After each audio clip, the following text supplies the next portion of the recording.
오늘 주실 하나님 말씀은 사무엘상 8장 4절로 7절 말씀입니다.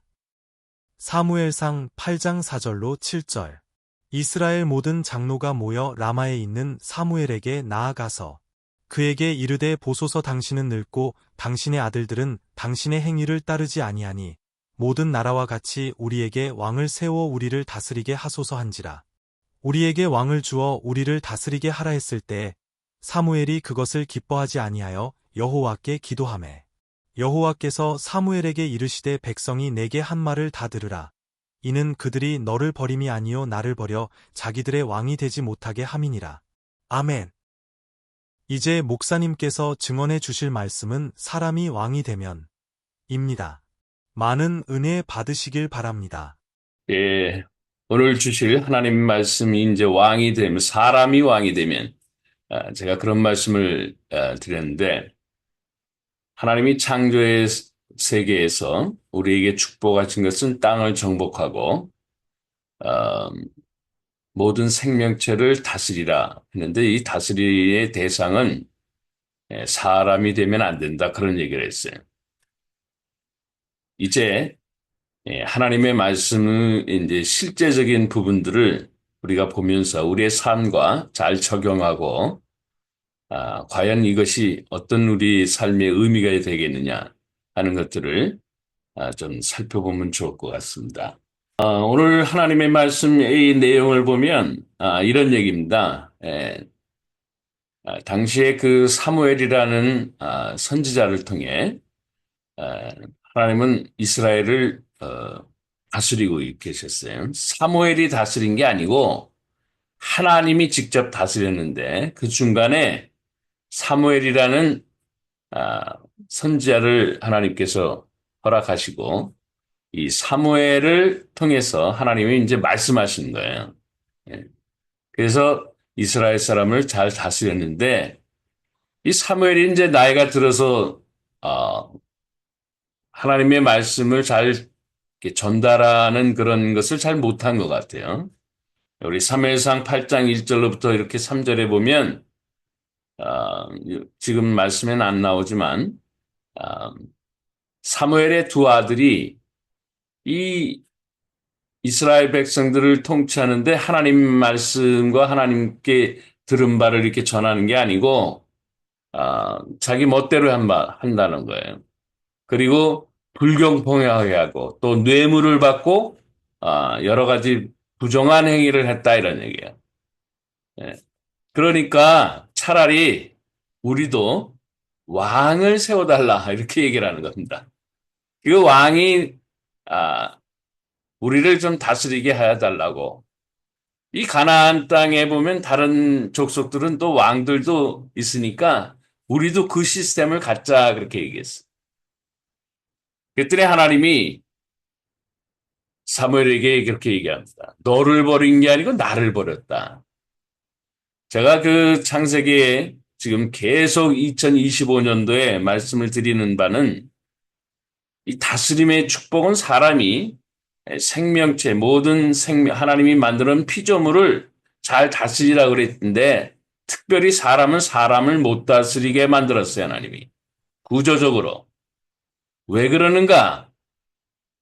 이제 얘기가 나오기 시작하는 겁니다. 그러니까 하나님이 직접 왕이 되시면 우리를 만드신 분이니까 우리를 가장 잘 통치하셔요. 그런데 사람이 왕이 되면 어떻게 되느냐? 사람은 불완전한 존재잖아요. 그러니까 사람이 그 사람을 통치하는 게 아니고 다스리는 게 아니고 군림해 버린다고. 그러니까 하나님의 이런 그 사람의 그 구조적인 어떤 잘못된 것 때문에 사람이 사람을 다스리는 것이 불행의 또 다른 시작이에요. 이것이 이미 벌써 창세기에 알려주셨다 그렇게 말씀을 했잖아요. 이게 다스린다는 것은 조종하고 지배하고 통치하고 관리하는 그 힘인데 그 힘의 파워를 하나님이 사람한테 일부분을 허락했는데 그 대상은 물고기, 새, 동식물 정도로 국한돼 있지 사람을 다스리면 안 된다 그렇게 얘기했어요. 그런데 이 내용은 신명기에 벌써 나와요.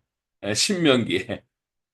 그러면 조금 전에 읽었던 말은 사무엘상인데 이 사무엘 시대에는 약 BC 1080년대 이런 정도 된다고 그래요.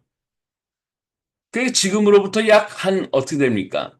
한 3000년 전에 사무엘한테 이렇게 하나님이 그 대화하면서 너를 버린 게 아니고 나를 버렸다. 이렇게 얘기를 하는데 이 신명기는 모세가 졌단 말이에요. 그러니까 그 사무엘과의 대화의 그 이전에 약 한 450년 전, 거의 뭐 한 500년 가까이 전에 모세한테 이렇게 이야기했던 것이, 아, 그거를 글을 남긴 것이 모세오경인데 그 책에 보면 이렇게 나와요. 그때 당시에는 왕이라는 것도 이스라엘 사람들은 생각을 하고 있지 않은데 하나님이 벌써 얘기하시는 거예요. 거기 신명기 14장 14절만 말씀 보시면은 거기 참 놀라운 얘기가 나와요.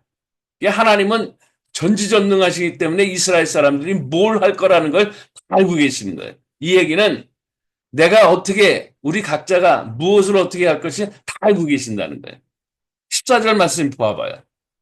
내가 내 하나님 여호와께서 내게 주시는 땅에 이르러 그 땅을 차지하고 거주할 때 만일 우리도 우리 주위의 모든 민족들 같이 우리 위에 왕을 세워야겠다는 생각이 나거든. 이런 얘기가 나와요. 야, 이거 난 이런 말씀을 보면서 참 하나님 앞에 깜짝깜짝 놀라는 거예요.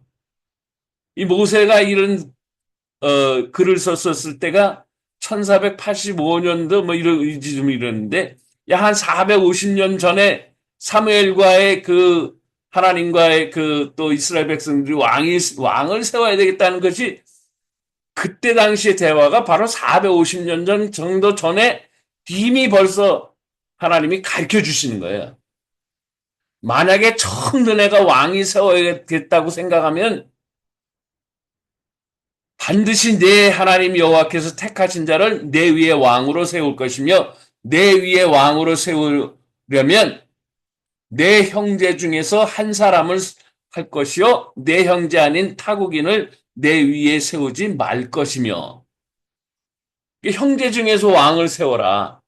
그러니까 믿음의 사람으로서 왕이 세워지는 것은 is okay. 그런데 이방인이 만약 왕이 세워지면 큰 문제가 벌어지는 거예요. 하나님이 다스리는 대상체를 갖다 인간으로 만들지 않았는데 인간을 다스리기 시작하면 그때부터는 뭐가 되느냐? 인간은 인간끼리 대등한 존재라는 것을 그 내면 속에서 알고 있어요. 왜? 하나님의 형상을 담고 있기 때문에 너나 나나 같다라는 거예요. 우리가 미국에 제가 살면서 느낀 것이 하나 있어요. 한국에 있었을 땐 주종관계가 분명해. 주인과 종. 예? 이게 그래서 나라가 전부 다 어려워지는 거예요. 왕이 세워진 국가들마다 전부 다 너하고 나하고는 같지 않아요. 분명한 돈 있는 사람과 돈 없는 사람이 이게 계급이 나눠져 가면서 달라지는 거예요. 그런 사회가 되면 될수록 그 사회는 사람들이 행복하지 못하는 거고 문제가 많기 시작해요. 왜? 네가 나를 다스려? 그러면은 주변에서 뭐예요? 기회가 되면 저놈을 내가 죽이고 내가 다스리는 자리에 올라가야 되겠다. 이렇게 얘기를 하는 거예요. 그러니까 이 왕이 세워진 나라에서는 어떻게 되는 거냐? 정복의 전쟁들이 자꾸 일어나는 거예요. 싸움이 일어나는 거예요. 그러니까 절대로 인간은 인간을 다스리려고 하면은 거기에 문제가 벌어지기 시작하는 거예요. 남편이 아내를 다스리려고 한다. 이게 문제가 벌어지기 시작하는 거예요. 이제 나중에 그런 얘기까지 더 나와요. 자식을 부모가 다스리려고 한다. 이게 문제가 크게 벌어지는 거예요. 힘이 없고 연약했을 땐 가만히 있어요. 그러나 자신도 힘이 생기게 되면은 다 반항하는 거예요.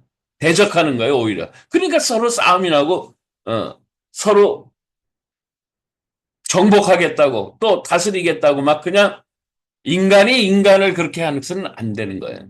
그건 성경에서 허락한 것이 아닌데, 그걸 하게 되면 큰 문제가 벌어진다는 거예요.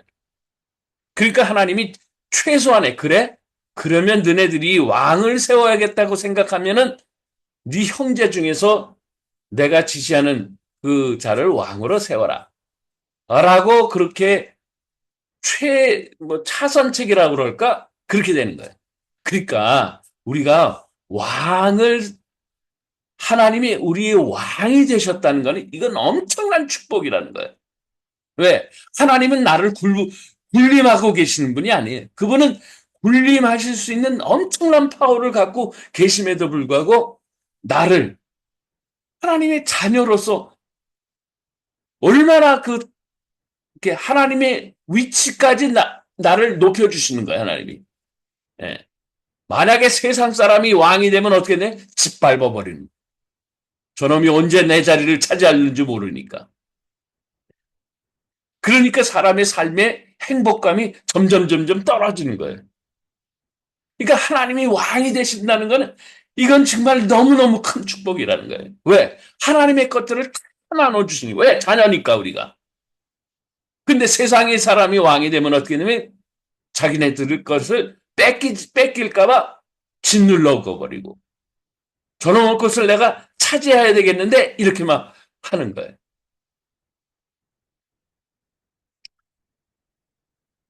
코로나라는 그 바이러스를 퍼뜨려 가지고 온 세상을 어지럽게 만든 이 중국의 문제 때문에 2020년도에 상당히 어려운 시절이 미국 가운데 있었어요.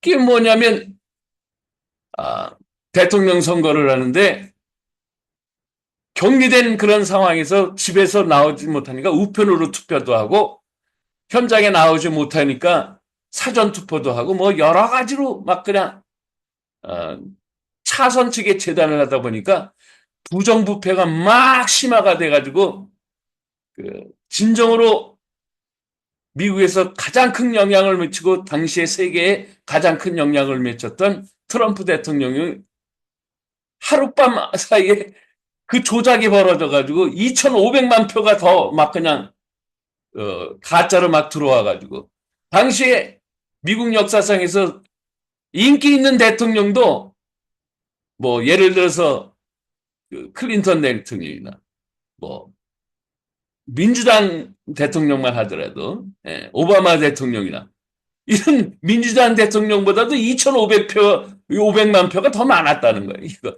있을 수가 없는 일이죠. 그 왜 그러느냐? 나중에 알고 보니까 중국 것들이 조작해서 그거를 막 뒤에서 해가지고 자기네들이 원하는 그런 사람을 뽑아서 여기 미국도 막 다스리려고 그러는. 지금 한국도 문제가 벌어지는 게 중국 사람들이.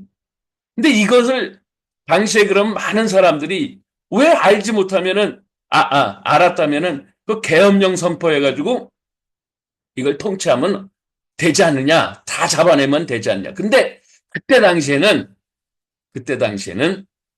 이 트럼프 대통령은 정치를 했었던 사람이 아니에요. 그러다 왕이 됐으니까, 대통령이 됐으니까 이 사람을 따르는 사람들이 많이 없단 말이에요. 그 안에도 그냥 배신자들이 너무 많이 나오는 거예요. 그러니까 본인이 생각하기를 이거를 밝힌다고 하더라도 자기가 이 권력을, 이 왕권을, 다시 말하면 대통령직위를 유지하는데 상당히 문제가 있겠다 생각하니까 그냥 눈물을 먹고 아픔을 쓰여잡고 와신상담이라고 그러잖아요. 간에 쓸기에 그 쓴맛을 갖다 온몸으로 씹어가면서 그걸 퇴임하게 돼. 그러면서 4년 동안에 얼마나 고생을 많이 하는지 모르지. 왕에서 대통령직에서 떠난 자도 다시 일어나지 못하게. 그러니까 뭐 미국은 엉망이 돼버리고, 응? 또 하나님이 원치 않은 동성애 그 회오리 바람 속에서 온 구조가 다 잘못돼 가는데 이건 뒷조종했던 것이 이 중국이란 나라. 이 중국이란 나라는 온 세상을 자기네들이 막 다스리려고 하는 거예요. 그런 나라들은 전부 다 망하게 돼 있어. 근데 하나님이 잘 보호하셔서 이 4년 만에 미국은 상원, 하원, 대법원까지 다 하나님을 경외하는 사람, 그 중에도 이제 물론 여러 가지 불협함이 있겠죠. 그나마도 차선적으로 지금 하나님이 안정을 시켰는데, 만약에 내일이죠, 이제. 대통령으로 이제 취임하게 되면서 이제 국정이 시작될 텐데, 자기를 4년 전에 거짓으로 했었던 것들 모두가 다 밝힌다는 거예요, 지금. 그 뒷배경은 중국이라는 나라가 있다는 걸 알고 있다는 거예요. 지금도 한국이 그렇게 되는, 그러니까 이 혼란 속에서 뭐냐, 한 가지 우리가 생각할 수 있는 것은 뭐냐면, 사람이 사람을 자꾸 다 다스리려고 하면 거기에 피바람이 생긴다는 거예요. 문제가 생긴다는 거예요. 그나마도 우리가 미국에서 살다 보면 그런 생각이 이제 점점 이 정치권은 그렇다고 하더라도 우리 삶의 현장 속에서는 그래요. 뭐 주인, 종업원, 이 관계는 그냥 자기 일을 하는 관계지 주종의 관계가 아니에요. 무슨 한국적으로 그렇게 자리가 높다 그래서 낮다 그래서 상하 무슨 뭐 복종하 그런 관계가 아니에요. 그냥 대등한 관계로 자기 일을 그냥 해가는 거예요. 그러니까 사람들이 그 불만하거나 삶의 만족도가 떨어지진 않아요. 돈이 없는 사람도 돈이 있는 사람도 지위가 높다고 하는 그런 지위가 높고 낮은 것도 없어요. 그러니까 그런 어떤 시스템을 갖고 있는 미국을 이 중국이라는 나라가 망쳐버리려고 하는 그런 음모 속에서 4년 만에 다시 회복됐다는 거예요. 지금 이 한국도 그렇게 될 줄로 믿습니다. 저는. 이제 내일이면 출범하게 되는 이 트럼프 정부가 이 모든 것을 다 밝히겠다는 거예요. 지금 4년 동안 얼마나 고생했는지 몰라요. 사실은 마음고생들을. 그러나 하나님이 이제 기회를 주시는 거예요. 하나님을 경외하는 사람들이 차선책, 근데 그것도 차선책이에요. 얼마나 잘할는지 모르겠어요.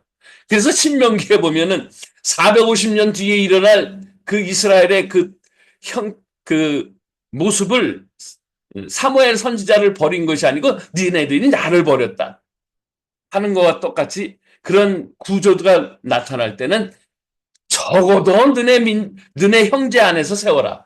그래서 초대 왕을 사울 왕을 세우게 되는 거야 하나님이. 그랬더니 사울 왕이 얼마나 차선책을 세운 그 사울 왕이 얼마나 문제가 많아요. 예? 다윗이요? 다윗도 얼마나 문제가 많아요. 예? 세상의 왕들은 다 문제가 많은 거예요. 그러니까 참 하나님이 왕 되신 것을 버렸다라고 하면서 마음을 섭섭해하게 했었는데 사실은 섭섭한 게 아니고 제 무덤을 자기가 판 거예요, 인간이. 예? 자기가 죽음의 무덤 속으로 들어가 버리는 거예요. 예. 세상에 왕을 달라고 그랬다고 해서 왕이 되면 뭐 좋을 줄 알지만 그 왕이 이제 통치를 하기 시작하는 거예요. 인간이 다 그냥 망쳐버리는 거죠. 그들의 삶. 다윗은 본인이 왕이 됐음에도 불구하고 자기는 왕이 아니라는 거예요. 그런 생각으로 그의 인생은 살아가는 거예요, 사실은. 왜? 얼마나 부족한 건지 알고 있으니까. 그런데 실제적인 왕은 누구냐? 하나님이시라는 거예요. 그래서 다윗이 시편의 23편의 내용을 보면 여호와는 나의 목자시니 내게 부족함이 없으리로다. 그렇게 얘기를 했어요. 여호와 하나님이 나를 푸른 초장에 누우시며 쉴만한 물가로 인도하실 거니까. 그리고 내 영혼도 새롭게 날마다 리뉴얼하시고 소생시키고 하나님을 위해서 하나님의 이름을 또 영광스럽게 하기 위해서 바른 길로 나를 인도하실 거니까 나는 부족함이 없을 것이다. 그렇게 얘기하라. 혹시나 나의 인생에 사망의 음침한 골짜기로 만약 행할 때가 하더라도 하나님이 나를 지켜주시기 때문에 나는 해를 받지 않도록 하나님이 하실 거니까 해를 두려워하지 않고 오히려 하나님 앞에 영광 돌리고, 만약에 그런 길을 걸어갔다면은 내가 무슨 잘못이 있을까? 하나님이 주의 지팡이와 막대기를 통해서 나를 훈계하실 거지만 나는 평안하다 이거예요. 왜? 하나님이 나를 가르쳐 주고 계시고 교훈하고 계실 거니까. 주께서 내 원수의 목전에서 내게 상 주시고 기름을 부어주시고 나를 다시 일으켜 주실 거니까 나는 하나님이 나의 왕 되심이 최고의 축복이다. 그런 얘기예요. 그래서 내 평생의 선하심과 인자하심이 나의 인생을 인도하실 거고 나를 그렇게 축복하실 거니까 나는 여호와 하나님이 영원히 살 것이다. 그렇게 얘기를 합니다. 하나님이 우리를 다스려 주시는 것이 최고의 축복이에요. 그나마 미국이라는 나라는 사람이 사람을 다스리는 그런 분위기가 아니기 때문에 조금 다른 지역에서 사는 사람들보다 나을 수가 있어요. 그렇다 손치더라도 개인이 하나님이 왕이 되지 않으면은 그 인생은 불행하기 시작합니다. 왜? 다른 주변의 환경들이 자기를 다스린다고 생각하고 있기 때문에. 이런 모든 것들을 종합해 보면 하나님만이 우리를 다스리는 게 최고의 축복이라는 것을 다시 한번 생각해 보고, 미국도 한국도 차선책으로 지금 대통령들이 세워지고 그렇지만 여러 가지 불협화음이 있는 것이 바로 그런 뜻이라는 거예요. 우리가 기도할 때 그나마도 하나님을 두려워하는 사람들이 대통령이 되어서 그나마도 차선으로 잘 다스리게 해달라고 기도하고, 우리는 진정한 왕은 하나님이시라는 것을 우리의 평생에 하나님 앞에 자랑하며 살아갈 수 있길 바랍니다. 그래야만 우리의 삶이 완벽해지고 완전해지고 풍요롭게 되는 것입니다. 이것을 반드시 잊지 마시길 주의 이름으로 다시 한번 축복합니다. 기도합시다. 좋으신 아버지 하나님 감사합니다. 저희들에게 영원하신 하나님이 왕이 되심을 감사합니다. 세상의 모든 사람들도 예수 안에서 하나님 자녀가 되고 하나님이 왕이 되시는 삶을 살아나 이 땅에서 풍요로운 삶을 살 수 있도록 축복하옵소서. 안타까운 각 나라들의 현상 하나님이 친히 통치하시고 다스려 주시길 간절히 소원하며 우리 주님 예수님의 이름으로 기도합나이다. 아멘. 이제는 우리 주 예수 그리스도의 놀라우신 은혜와 하나님의 극진하신 사랑하시고 성령 하나님의 교통하심이 하나님을 왕으로 모시며 살아가는 당신의 거룩한 백성들 위해 이제로부터 영원토록 함께 하시옵길 간절히 축원합나이다. 아멘.